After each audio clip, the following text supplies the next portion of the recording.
But as other people join, they're going to be waiting in the waiting room, and they won't be able to come into the meeting until you click on admit. Sure. Okay, so great. You've got the power. All right. I like that, Ann.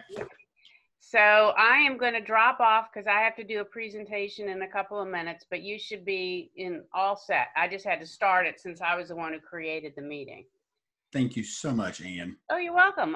Enjoy and have a great week. Yes, ma'am. You too. Bye. Bye.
Hello?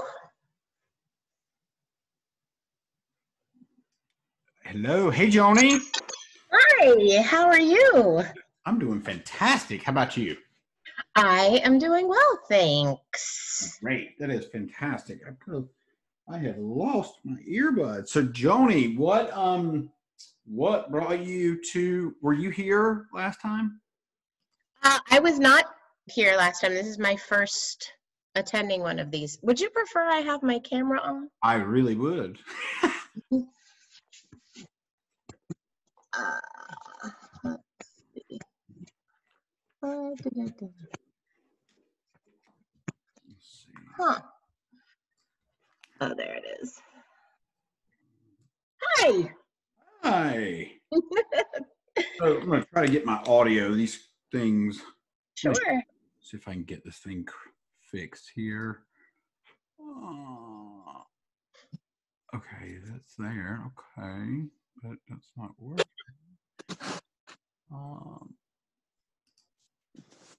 All right, here we go. Perfect. I've lost my AirPods somehow between downstairs and upstairs. I don't know how that happened.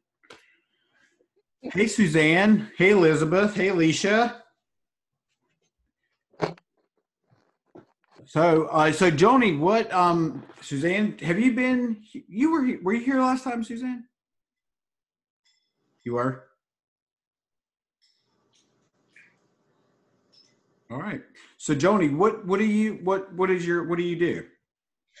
I am in the process of trying to open a new business in Wake Forest. It's called Broadsides and Brews, and it is kind of an arts focused book and bottle shop that has a cafe and a bar and a little cabaret performance space and all kinds of fun programming.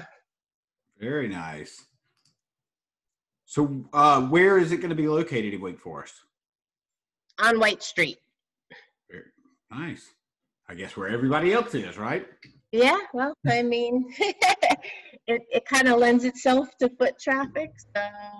It's a fair point. You got to go where the foot traffic is. All right, so it looks like we are, hey, Scott, have I not spoken to Alicia? Are you there? Are you going to turn your camera on for us?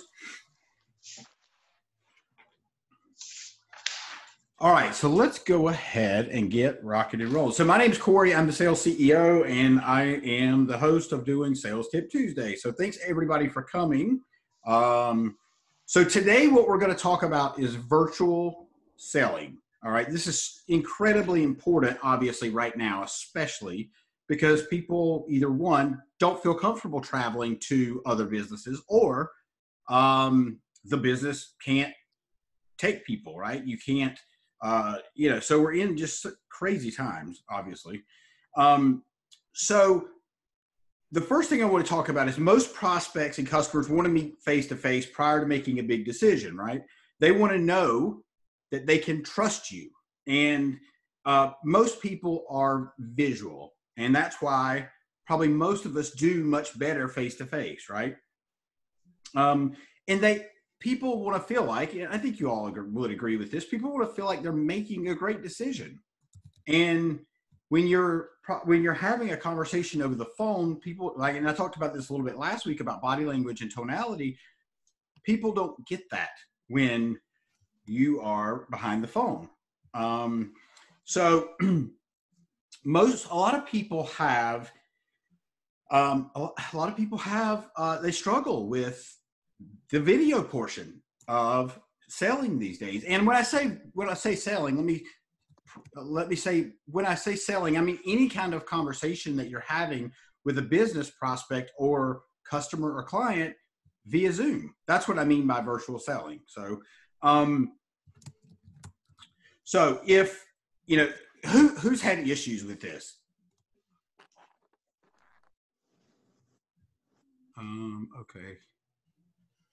Okay, so Alicia, I think if you go down to the bottom left and where it says video, stop video, there should be a red line across your video, and that should there. Hey! There you go. All right. Sorry about that, guys. No, you're fine. So you know, so people are, all of us are used to selling face to face or over the phone or whatever the case may be. Right now, we don't have those options, right? So let's just scroll back 8 months ago. And if you would have asked somebody to get on Zoom, depending on your business, it may have been foreign, right? It may have been foreign to have a conversation, especially an initial conversation via video, because it just wasn't how a lot of people did business. I personally have been using Zoom for, I don't know, about 1.5 years, probably close to 2 years. So I was used to it, thank God. But I know this has been a massive obstacle for a lot of people. And here's the thing: if the only option for you guys to meet with your client or customer is through Zoom, then your client or customer either decides they're going to do what the only option is, right? Or they go somewhere else. But usually, or especially right now, Zoom is pretty much the only option. Would you all agree with that? So, so you want to make sure that your prospect or customer feels comfortable with you, right? You want to make sure that you guys go through the same sales process as you would if you were in person or over the phone. There's really not much difference, okay? Most of the hangups doing virtual selling or virtual conversations, most people, all right, so let me ask you all this. Who loves picking up the phone and making a cold call? Right? Nobody loves that. Nobody enjoys it whatsoever. You might find 1 out of 1,000. And so if you think about that, right, if I said everybody, hey, we're going to go do cold calls for the next hour, you all would probably just click off the call, right? And so if you think about that mindset, right, if you think about going into cold calling and how much you hate it, my experience has been that's the same mindset going into virtual selling. It's there's something in your mind that's saying this is kind of like a cold call. This is very foreign to me. This is new. This is different. We don't like change, right? I don't think anybody loves change, especially when we're forced to change. Like right now with Zoom, we're forced to use Zoom. We don't really have much choice.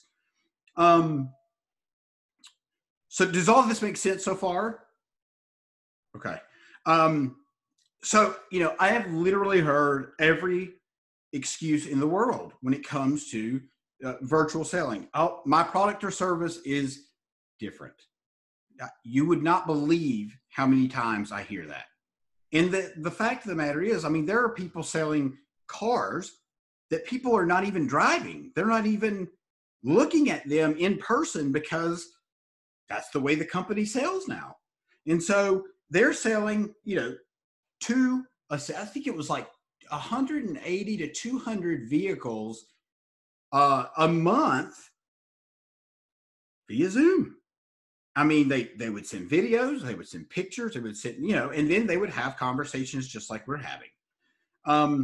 You know, and then I hear, you know, if it's somebody that's like out of the country, right? Somebody that's overseas, they'll say, Corey, you know, this won't work for me because you're an American.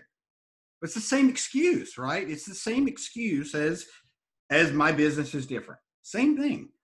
And so these excuses and delusions that sales professionals use to justify their fear of prospecting.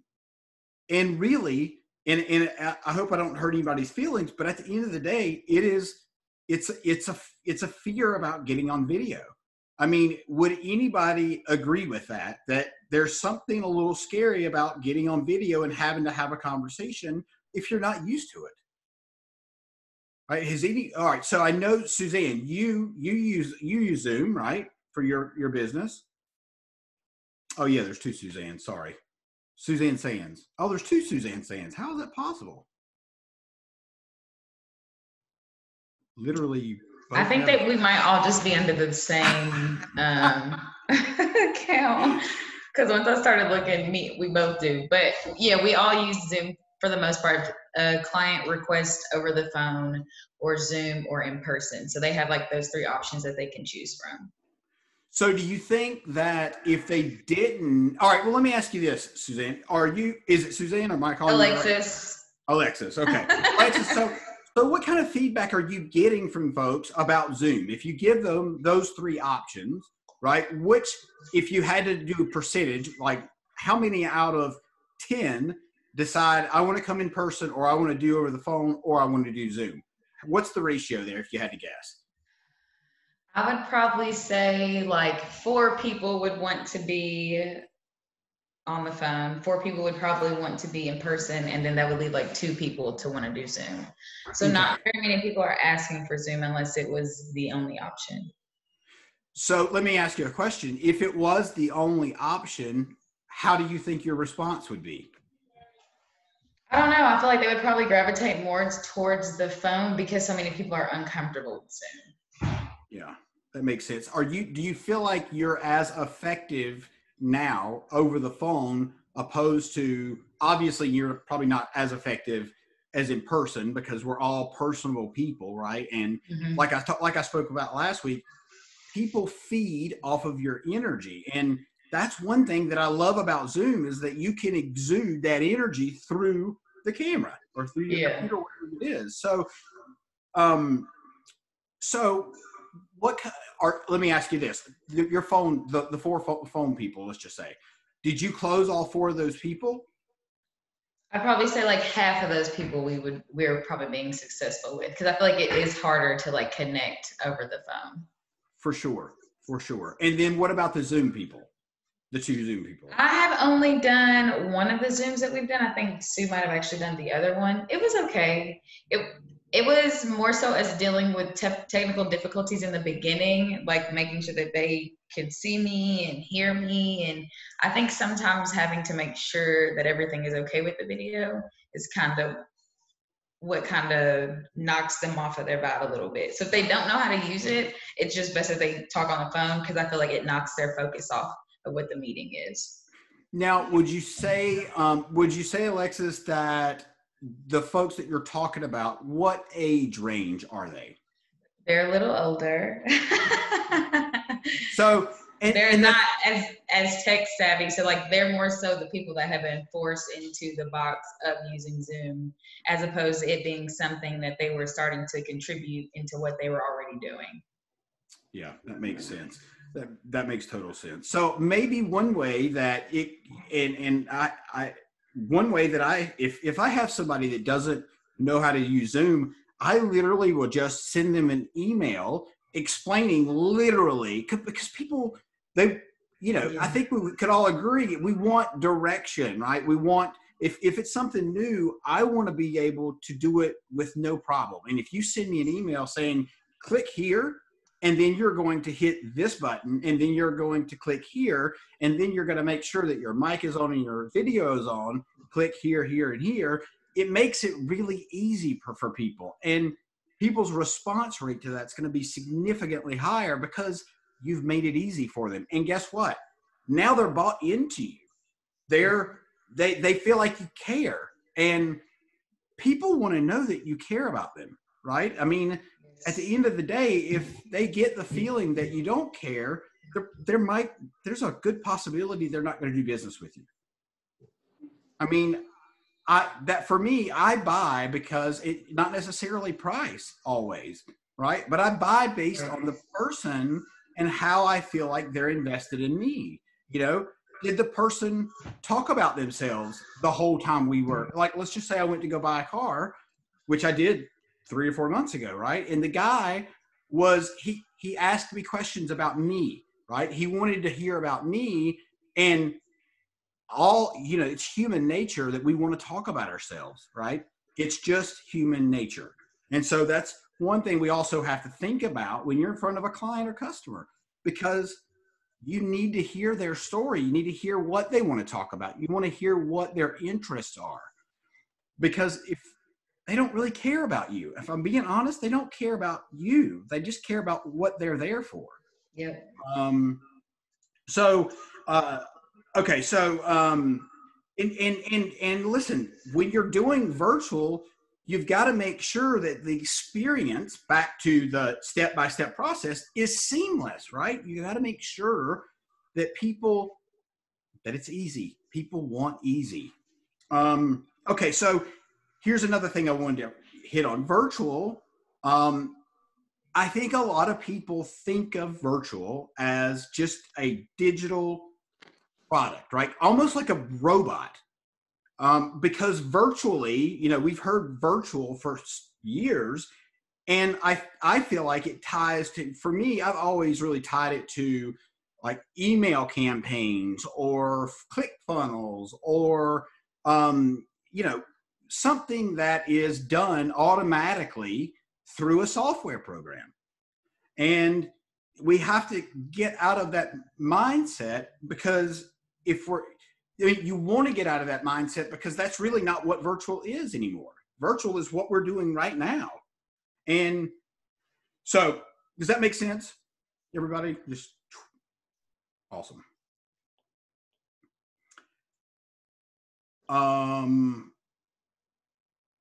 So here's the next thing I wanted to hit on.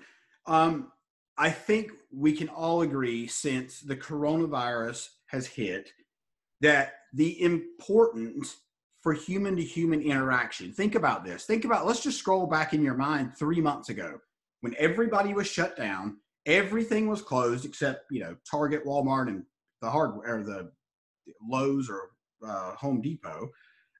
And we crave that human to human interaction, because it's what propels us as human beings. And is there anybody on here that didn't feel like they wanted to connect with somebody in person 3 months ago?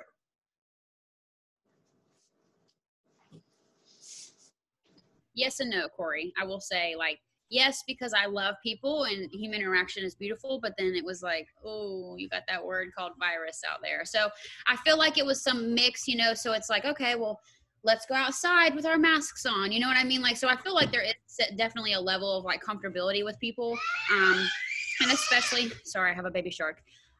Especially because we are all kind of, going into that winter months. And I know seasonal depression is coming to a lot of people. So, even just checking up on people, saying hello, people maybe you haven't talked to in a few months, just letting them know that, hey, there's another human out here. And even if it wasn't a deep, meaningful conversation, they still said something. I think that's important. So, yeah. Yeah, I totally agree. And here's another thing. Think about this. We got 8 people on here. This is the best way we can all human to human, connect right now. And if you think about it, we're all sitting either in our house or where we work, or for me, that's both. And we get to connect. Think about how many of you guys, just raise your hand or speak up if you want, connected with people in maybe a group setting that you didn't connect with ever before. So, and that was pretty cool, right? It was pretty cool to be able to connect with people that you've never even talked to before, simply because the commonality was everybody's in quarantine. Everybody's talking about COVID-19 and whatever. So, I set up a happy hour. I don't actually drink, but we set up a happy hour at 5:00 every day. And I would just invite whoever. I would post a link in my Instagram or on Facebook, and we would have 30 or 40 people in here. And it was cool because that's 30 or 40 people. Maybe I knew half of them, but maybe the other half I didn't know, and now I do. And I thought that was really cool. So did anybody, Elizabeth, you said you did that. Did anybody else do that during this time?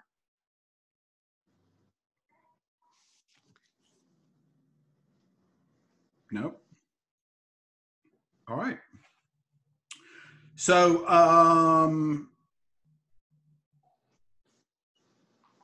yeah. So, you guys, so by doing this virtually, you can essentially be as effective as you could be in person, right? And who struggles with being on video? Who struggles with getting on video? Nobody? Everybody does Zoom all day long? No. Oh, Corey, I don't do Zoom all day long. Okay. Do you do it ever? Well, I mean, just when we get like the link to do it, but I'm not usually done Zoom. I mean, I've done more just in person, or I've done it over the phone. Okay. What kind of business are you in? Well, I work with Alexis and Sue at Triangle Right. Sports Art. The I should client think- So I figured that out. do calls all day. So I do the collections. And so I do a lot of cold calls. Like I don't have an issue getting on the phone and just making calls. Like you give me a list, I'll call any and everybody. Sure. Yeah, that makes sense. I mean, and at the end of the day, right? Go ahead. I'm Doing- sorry. No, that's okay. I'm just so used to doing that because I've just been doing it for so long. Yeah. So this is no different, right? I mean, this is really no different than making a cold call, except for the fact is this is far more effective because people can see you. They can see your facial expressions, your micro expressions, right? If you're on the phone and you tell me I need to pay you, I may have, a disgusting look on my face or a I want to kill you look on my face. And you would never know because we're on the phone, right? And I wouldn't suggest making, trying to, I don't know how many cold calls you make a day, but you probably wouldn't be able to set up 30 Zoom meetings a day, obviously. Oh, no. Mm-mm. Right. I mean, if cold calling's a little bit different, but if you have a client or prospect that's ready to talk, this is absolutely unequivocally the way you should do it. Scott, what business are you in? I'm the commercial relationships manager for Servpro of North Raleigh and Wake Forest, also carry Morrisville and Apex.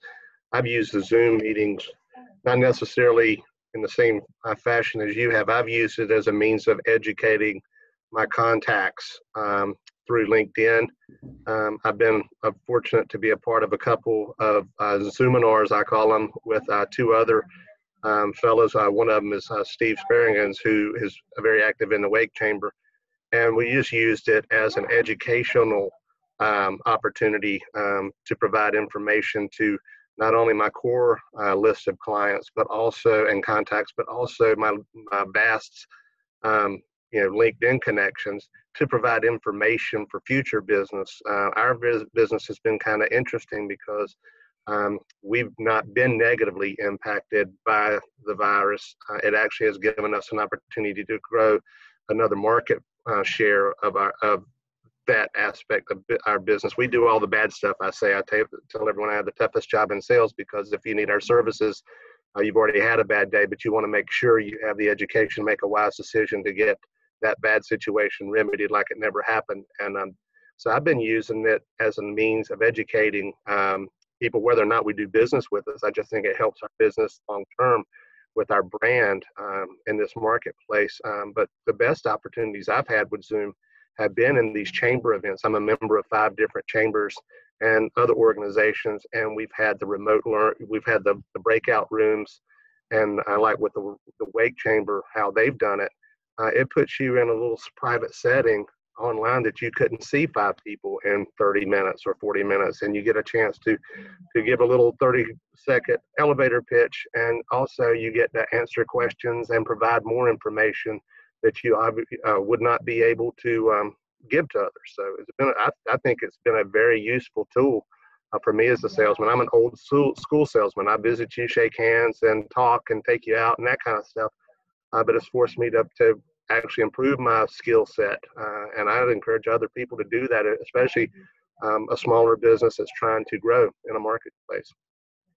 Scott, that was a freaking great answer, dude. That was such a good answer. And you hit it spot on because you guys thought outside of the box. You've created a whole different market because things looked like they were going to be stalled for a little bit. That was incredible, Scott. That's exactly. Education is so important. People want to understand, right? People want to understand what it is you do. And by doing Zoom meetings or doing video, and videos, I do video all the time because I get more response that way. I mean, I send my clients videos, and I wish I could share with you guys one of them. But for example, like one of my other businesses, I partnered with a guy, and we close deals literally through video. we shoot a video and I say, hey, Scott, my name's Corey. We're shooting this video for ServPro. And then we would bring in the ServPro logo and all that good stuff. People love it. Absolutely love it. And it's a market that nobody's doing. So, Alicia, how about you? What's your business and what have you used Zoom to close business? Thank you, Scott. That was great. Yeah, that was great, Scott. No, I think my business is a little bit different. And this is the first time that I've been on any of the Zoom meetings, business meetings with the chamber. I joined the chamber, it was either June or July. So I've been really busy, but my business is starting to slow down a little bit, but I do something completely different, I think, than what you all are doing. I do yard cards.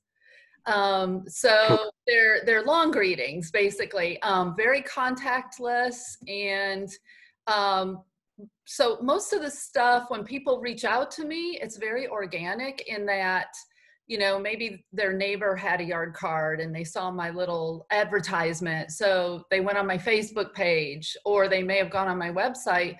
But when they try to book my services, one of the things that this is kind of interesting to me, because, I ask them, how do you want me to contact you? Do you want a phone call? Do you want me to text you? Do you want an email? So maybe I could put on there, would you like a Zoom? Yeah. But it's a little bit different because it's just more a one-on-one kind of situation. It's not where I would say that, like I'm talking to great big organizations or anything like that for those kind of sales. So very tiny business.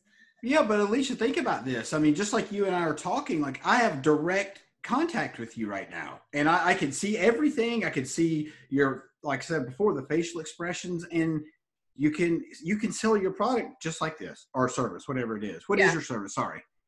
Yes, it's it's an installation service. We do yard cards. It's a long greeting business. I don't know if you've ever have driven through a neighborhood and you see a great big signs that say happy birthday with the person's name, and they've got all the balloons, and it's like a 20-foot, greet. So that's what this is. It's not, yeah.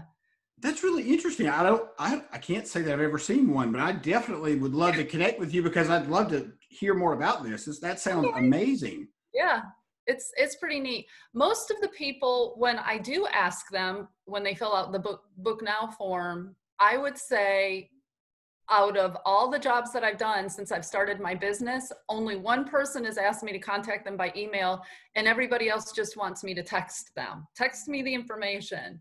So, but you're right. I mean, there should be different avenues. I love the idea about the video though. So this your stuff in the background, and you can kind of personalize it, and I love that idea. So Alicia, if you want, I'm happy I'll tell you my number really quick, and what just text me and I'll shoot you one of the videos. I'll send you over one of the videos that we did for another customer, and you'll get an idea.